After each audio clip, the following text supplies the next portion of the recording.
નમસ્કાર મિત્રો અને વડીલો, તમારું બધાનું ગુજરાતી સ્ટોરી ચેનલમાં સ્વાગત કરું છું. જહાજ ડૂબી રહ્યું હતું. એક યુવક તેની પત્નીને છોડીને જહાજમાંથી લાઈફ બોટમાં કૂદી ગયો.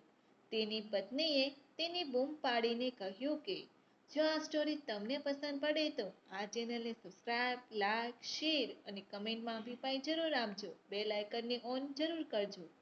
એક પ્રોફેસર તેઓના વર્ગમાં એક વાર્તા કરી રહ્યા હતા. પ્રોફેસરે કહ્યું, એક વખત સમુદ્રની વચ્ચે એક મોટા જહાજ પર એક ખૂબ જ મોટો અકસ્માત થયો. કપ્તાને જહાજને ખાલી કરવાનો આદેશ આપ્યો. જહાજમાં એક યુવાન દંપતી પણ હતા. જ્યારે લાઈફ બોટમાં મુસાફરી કરવા માટે તેઓનો નંબર આવ્યો ત્યારે જોવા મળ્યું કે લાઈફ બોટમાં તો એક જ વ્યક્તિ માટે જગ્યા હતી. આ સમયે તે યુગલમાંથી તે યુવક યુવતીને છોડીને લાઈફ બોટમાં બેસી ગયો. ડૂબતા જહાજ પર ઊભેલી યુવતીએ તેના પતિને બૂમ પાડી અને એક જ વાક્ય કહ્યું કે હવે પ્રોફેસરે વિદ્યાર્થીઓને પૂછ્યું, તમને બધાને શું લાગે છે? તે સ્ત્રીએ તેના પતિને શું કહ્યું હશે? મોટાભાગના વિદ્યાર્થીઓ તરત જ બોલી ઉઠ્યા કે સ્ત્રીએ એવું કહ્યું હશે કે હું તમને નફરત કરું છું, અને કોઈએ કહ્યું સ્ત્રી એવું કહ્યું હશે કે હું તમને ધિક્કારું છું. પ્રોફેસર ધ્યાનથી વર્ગમાં નજર કરી તો તેઓની નજર એક વિદ્યાર્થી પર પડી છે. એકદમ શાંત બેઠો હતો. પ્રોફેસરે તરત જ એ વિદ્યાર્થીને પૂછ્યું, તને શું લાગે છે? છોકરાએ કહ્યું, મને લાગે છે કે સ્ત્રીએ કહ્યું હશે કે આપણા બાળકની સંભાળ રાખજો. પ્રોફેસરે આશ્ચર્યચકિત થઈ ગયા અને તેણે છોકરાને પૂછ્યું, તે આ વાર્તાને પહેલા સાંભળી હતી?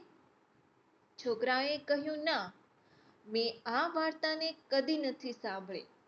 પરંતુ જ્યારે મારી માતા બીમાર હતી ત્યારે મૃત્યુ પામતી વખતે મારી માતાએ છેલ્લા શબ્દ મારા પિતાને આ જ કહ્યા હતા.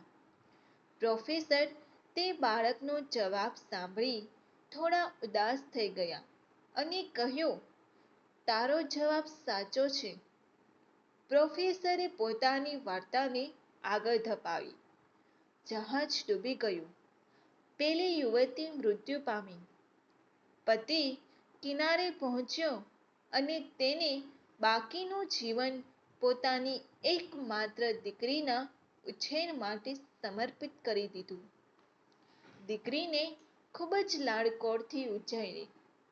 દીકરી ભણી ગણીને મોટી થઈ. પરંતુ ક્યારે પણ દીકરીના મોઢે આ બનાવ વિશે વાત નહોતી કરી. દીકરીને કોલેજ પણ પૂરી થઈ ગઈ. દીકરીના પિતાની તબિયત હવે પહેલા કરતાં થોડી નરમ રહેવા લાગી. દીકરી તેના પિતાનું પણ ખૂબ જ ધ્યાન રાખતી. થોડા વર્ષોની લાંબી બીમારી પછી તે વ્યક્તિ મૃત્યુ પામે છે.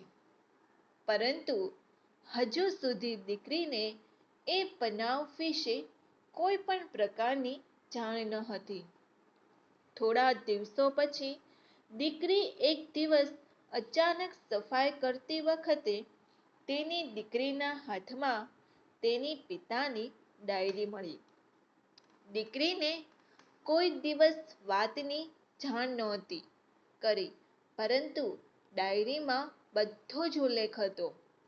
ડાયરીમાંથી દીકરીને ખબર પડી કે જ્યારે તેના માતા પિતાની જહાજમાં મુસાફરી કરી રહ્યા હતા ત્યારે તેની માતા જીવલેણ બીમારીથી પીડાઈ રહી હતી અને તેના જીવનમાં હવે થોડો જ સમય બાકી રહ્યો હતો. એ સમયે તેના પિતાએ ખૂબ જ સખ્ત નિર્ણય લીધો અને લાઈફ બોટ પર કૂદી પડ્યા. તેના પિતાએ ડાયરીમાં લખ્યું હતું કે તારા વિના મારા જીવનનો કોઈ અર્થ નથી. હું પણ તારી સાથે સમુદ્રમાં જ જોડાવા માંગતો હતો, પરંતુ જ્યારે આપણા સંતાન વિશેનો વિચાર આવ્યો ત્યારે મારે તને એકલી છોડી દેવી પડી હતી. પ્રોફેસરે પોતાની વાર્તા પૂર્ણ કરી. આખા વર્ગમાં શાંતિ પસરી ગઈ હતી. આ વાર્તામાંથી ઘણી બધી વસ્તુ સમજવા મળે છે. આ દુનિયામાં ઘણી સાચી તેમજ ખોટી વસ્તુઓ છે, પરંતુ આ સિવાય પણ ઘણી એવી વસ્તુઓ છે જે સમજવા માટે સરળ નથી.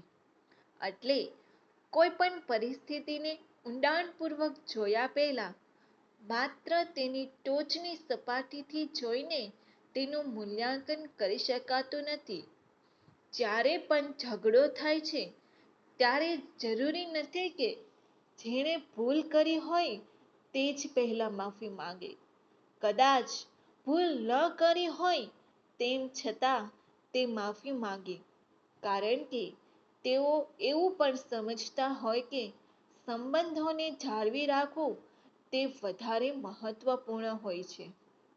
જીવનમાં જે લોકો તમને મદદ કરે છે કે તમારા કામમાં આવે છે તે જરૂરી નથી કે તમારા અહેસાનના ભાર હેઠળ બધું કરતા હોય. તેઓ એટલે પણ મદદ કરે છે કે કારણ કે તેના હૃદયમાં પણ દયા અને કરુણા રહેલી હોય છે. જો આ સ્ટોરી તમને પસંદ પડી હોય તો દરેક લોકો જોડે શેર કરજો. આવી સ્ટોરી સાંભળવા માટે આ ચેનલને સબસ્ક્રાઇબ, લાઇક, શેર અને બેલ આઇકનને જરૂર પ્રેસ કરો. સાંભળવા માટે તમારો આભાર.